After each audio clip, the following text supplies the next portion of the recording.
भारतीय मजदूर संघर 16तम प्रादेशिक अधिवेशन भुवनेश्वर अनुष्ठित होइछि। श्रमिक मानकर समस्या एवं तार समाधान उपरे अनेक गुरुत्व प्रदान करा जाइछि। भारतीय मजदूर संघर राष्ट्रीय अखिल भारतीय सभापति हिरणमय पांड्या आम सहित अच्छा। आसतु सीधासल कथा हवा कौन रही श्रमिक मानकर समस्या एवं तार समाधान उपरे अखिल भारतीय मजदूर संघ कौन काम सब करुच्ची। आसतु सीधासल कथा हवा हिरणमय पांड्या सहित। नमस्ते सर। सर मजदूर संघ की जो समस्याएं हैं या मजदूर की जो समस्याएं हैं वो तो बहुत बड़ी समस्या है, आज तक हल नहीं हो पाया है। मिनिमम वेजेस से लेकर उनकी जो टाइमिंग जो है 8 घंटा या 9 घंटा का जो टाइमिंग है अभी तक फिक्स नहीं हुई है। तो क्या इसमें रह गया है स्वाधीनता की बात भी अभी तक श्रमिक जिन हालातों में है कैसे आप देख रहे हैं? मजदूर संघ की इनके ऊपर क्या काम कर रही है सर? जी बहुत अच्छा है। मैं इतना कहूँगा कि मजदूर क्षेत्र में पहले से मजदूर के लाभ के लिए 70-80 साल से बिछड़ता ही रहा है। बहुत पहले ये कानून के पहले भी 12-12 घंटे 16 घंटे तक मजदूर कार्यरत था। मैं वो 1940 की बात कर रहा हूँ। तो उसी समय के बाद फिर ऐसे कानून प्रावधान आए और कुछ ही लोगों को 8 घंटा करना हुआ। तो ये अभी तक अच्छा चल रहा था, लेकिन अभी कुछ 3-4 प्रांत ने केवल 8 घंटा से बढ़ाकर 12 घंटा कर दिया। लेकिन इसमें फिर सारे श्रमिक संगठनों ने उस पर थोड़ा अपनी आपत्ति जताई, तो सुप्रीम कोर्ट ने इन 12 घंटे बढ़ाने की बात खारिज कर दी है। और ये अच्छे सौभाग्य की बात है, अभी 8 घंटा ही रहेगा सभी मजदूरों के कार्यकाल।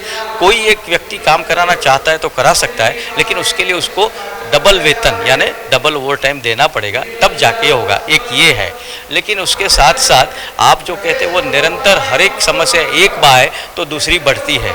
तो दूसरी बढ़ने के लिए इसीलिए हम सबसे भी अपील किया, सारे उद्योगकार से कहा कि जितना आप कमाते हैं जितना आप कर लेते तो उसमें अधिक मात्रा में कुछ अपने साथियों को भी देना चाहिए। उसमें एक अच्छी बात अगर होती है तो जो सोशल सिक्योरिटी कहते हैं यानी पीएफ, पेंशन और ग्रेच्युटी, तो आदमी अगर कोई भी वर्कर, छोटे से छोटे की बात करूंगा, बड़ा वर्कर तो शायद होगा, लेकिन छोटे वर्कर को अगर सेवानिवृत्ति के बाद उसको कुछ इस प्रकार की राशि पीएफ के माध्यम से, पेंशन के माध्यम या ग्रेच्युटी के माध्यम से मिल जाती है, तो उनके आने वाले सेवानिवृत्ति के बाद 5-10 साल बहुत ढंग से जाए। और हम सरकार से ये भी मांग करते हैं कि आज तक हमारे उसमें किसी भी वर्कर के लिए हेल्थ का यानी हेल्थ इंश्योरेंस, उसकी शारीरिक क्षमता टकी है उसके लिए नहीं हुआ है। कुछ लोगों के लिए 5 लाख का आयुष्मान चल रहा है, लेकिन उससे अधिक लोगों में जुड़ना चाहिए। बाकी जो मजदूर है उसमें भी शामिल करना चाहिए, ताकि हेल्थ आजकल कोरोना के चलते हुए हम सब ने देखा कि बहुत इम्पोर्टेंट हो गया और हेल्थ का इतना पैसा बढ़ गया तो मजदूर अपने वेतन से नहीं जुटा पाएगा। इसलिए ऐसी प्रावधान करना आवश्यक हो गया, ये हम मांग करते हैं और इस मांग को सरकार सब पूरी करेंगी, इतना उम्मीद है। सर और भी एक बात है कि जैसे बहुत सारे सरकार आए और बहुत सारे सरकार गए, जो विधायक होता है, जो सांसद होता है, 5 साल में वो अपना पेंशन ले लेता है। लेकिन जो श्रमिक है, जो गुण से नीचे से स्तर से जो ऊपर तक काम करता है, जो इंफ्रास्ट्रक्चर डेवलपमेंट में काम करता है, उनके लिए पेंशन अभी तक नहीं हुआ है। मतलब 8 घंटा का बात छोड़िए, लेकिन उनके बारे में ना कोई सोचता है, ना कोई सोचने के लिए मजबूर है। इसके लिए अखिल भारतीय मजदूर संघ सरकार के ऊपर क्या प्रभाव पड़े? बहुत अच्छा है और ये ज़रूरी है, पेंशन सबको मिलना चाहिए। क्योंकि क्या है, जैसे मैंने कहा 60 साल के बाद, मैं तो उससे अधिक भी कहूँ तो इंफ्रास्ट्रक्चर, जैसे हमारे ऑटो रिक्शा चालक है, टेम्पो चालक है प्राइवेट, ये खुद के चलाते हैं और वो जब आँख की तकलीफ़ हो जाती तो वो चलाना बंद करे तो उसको कुछ नहीं मिलेगा, तो उसका जीवन बहुत कष्टदायक होगा। तो पेंशन मिलना चाहिए। इसके लिए हमने कहा है, तो जो संगठित क्षेत्र में कुछ पेंशन की वृद्धि हुई है, यानी मतलब जो भी बड़े बड़े कंपनियों में कार्यरत है इसकी बात करता, लेकिन जो छोटे छोटे लोग हैं उसको नहीं मिला। तो अभी हमने सरकार से बात किया है, तो केवल एक छोटा सा बिंदु उसमें, जैसे अपनी आंगनवाड़ी बहनों के लिए उन्होंने एक नई पेंशन स्कीम दाखिल की है, जिसमें उसको प्रति माह 3,000 रुपया मिल सकता है। तो उसमें उसको 40 रुपये से लेकर 200 रुपये तक अलग अलग इसमें जोड़ना है, उतना ही सरकार उसमें जोड़ेगी और इस प्रकार से जो क्वांटम बनेगा इस प्रकार 3,000। तो हम ये चाहते हैं कि बाकी सब लोगों के लिए भी इस प्रकार से आज से मिनिमम 3,000 फिर आने वाले में उसको रिव्यू होना है, हर 5-7 साल में बढ़ना चाहिए, ताकि उसकी जो लाइफ है वो बनती रहे, नहीं तो वो टिक नहीं पाएगा। आज की तारीख में भी 3000 रुपया कम ही है, ऐसा नहीं है कि बहुत सारा उसमें गुजारा हो जाए, लेकिन फिर भी थोड़ा बहुत गुजारा हो सकता है। इसलिए इन सभी के लिए हमने कहा है हमने एक और मांग भी की है, इसीलिए कि जो जितना वेतन पाता था, आखिर में एक प्रस्ताव पारित किया अभी अखिल भारतीय समिति में कि उससे 50% उसको मिलना चाहिए। यानी कोई 10,000 रुपया प्रति माह आखिर में जब सेवानिवृत्ति से पहले पा रहा है तो 5,000 मिलना चाहिए, कोई 1 लाख रुपया पा रहा है तो उसको 50,000 प्रति माह। इस प्रकार से एक पेंशन की योजना बने और सरकार उसका पहलू करे, और बाकी जिसमें जिसको जोड़ना होगा, यानी कंट्रीब्यूशन एम्प्लॉय का जोड़ना होगा, एम्प्लॉयर का जोड़ना होगा, जिस तरह से करना उसका करना है। अभी चेन्नई की प्रस्ताव में हमने पारित किया है, हमें उम्मीद है कि इस प्रकार का हम कर पाएंगे। सर, रूरल और अर्बन सेक्टर में जितने सारे श्रमिक काम कर रहे हैं, ना उनकी खाने का, ना पीने का घर, ना उनकी बच्चे के लिए पढ़ाई का खर्चा, ये सब उठाने के लिए सरकार अभी तक तैयार नहीं है।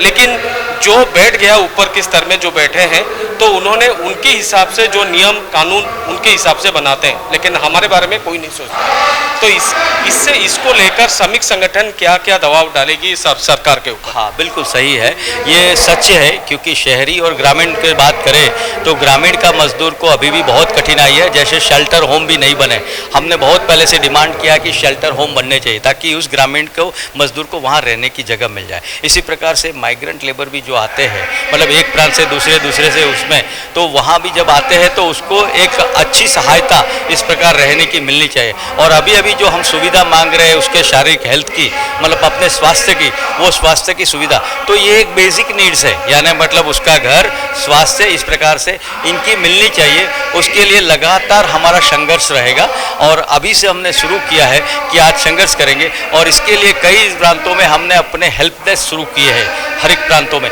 ताकि इस हेल्प डेस्क में अपने जो भी रूरल के वर्कर आए, अपनी बात बताए, लिखाए, और उसके भी जो है कोई जोड़ा नहीं हमने, उस मांग को जोड़ते हुए सभी के साथ संघर्ष में रुपये रहेंगे, चाहे वो भारत सरकार हो या किसी की राज्य सरकार हो। तो उस राज्य सरकार में आवश्यकता होगी तो राज्य सरकार के सम्मुख, और आवश्यकता पड़ने पर भारत सरकार के सम्मुख, जहाँ जहाँ जिस प्रकार का प्रश्न होगा उसको उठा के लेके हम बिल्कुल आंदोलन करेंगे।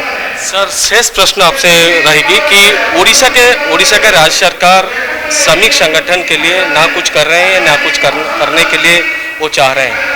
इसके ऊपर आपका क्या दावा रहेगी इस राज्य सरकार के ऊपर कि मिनिमम जो मौलिक अधिकार है या जो मिनिमम वेजेस है, उनके लिए क्या दावी आप रख सकते हैं उड़ीसा सरकार के तरफ से? मैं इतना ही सरकार श्री को अनुरोध कर सकता हूं कि जिस कोई भी राज्य हो उसमें जो भी श्रमिक के लिए अगर नहीं सोचते हैं तो उनका कितना भी विकास हो, विकास कहलाया नहीं जाएगा, क्योंकि आधी आबादी श्रमिकी की होती है। और उद्योगकार जितना डबल कमा लेता है तो उसके कमाने चाहिए, लेकिन उसकी डबल कमाई से विकास नहीं होता, मतलब बाकी लोग तो बेचारे ऐसे ही रहते हैं। तो इसीलिए सब प्रांतों से अनुरोध है मेरा, इस माध्यम से, आपके माध्यम से, कि सभी सरकार इस पर सोचे, विचार करे कि जितना उसकी आमदनी है वो आज की तारीख में कम है, तो कम से कम जो हम इन्फ्लेशन कहते हैं उस इन्फ्लेशन के माध्यम तक हम लाएंगे तो आने वाले दिनों में हमारा मजदूर थोड़ा सा उठ पाएगा, बैठ पाएगा। इसलिए बाकी आज हर प्रांत में मजदूर गरीब अलग अलग प्रकार से, उड़ीसा का मजदूर अलग गरीब है, गुजरात का मजदूर अलग गरीब है, उत्तर प्रदेश का मजदूर अलग गरीब है। तो इसी प्रकार से उसको आगे बढ़ने में ये एक अच्छा सा प्रावधान मिलेगा, और काफ़ी लोग उसमें कुछ अधिकारी, कुछ चंद अच्छे पॉलिटिकल लोग भी उस पर कार्यरत है। मुझे वो उम्मीद है कि हमारे अनुरोध पर वो और कार्य करेंगे और उनकी सुविधा और प्राप्त होगी। धन्यवाद। दर्शक बंधु, आपण शुणुले अखिल भारतीय राष्ट्रीय सभापति हिरणमय पांड्या ठारू श्रमिक मानक समस्या और तार समाधान उपरे राज्य सरकार को उपरे यह तांकर दाबी रहिबो जे सर्वनिम्न मौलिक अधिकार एवं सर्वनिम्न मजूरी किभली भावे राज्य सरकार श्रमिक मानकु प्रदान करंतु एवं तत् संगे संगे श्रमिक मानकर जो सुविधा अच्छी, जो सुविधा दबा कथा संविधान तरफ जो सुविधा दबा कथा, से संविधान हिसाब रे श्रमिक मानकु से मौलिक अधिकार रु वंचित करा न जाऊ। समाज रो प्रतिलक्ष क्षेत्र में भारतीय मजदूर संघर जो कार्य रही आगू बढ़। भुवनेश्वर वीडियो जर्नलिस्ट निरंजन प्रधान सहित मु Arun Kumar Sahu, N9 times. Please like, share and subscribe to our channel. and your comments are valuable as well.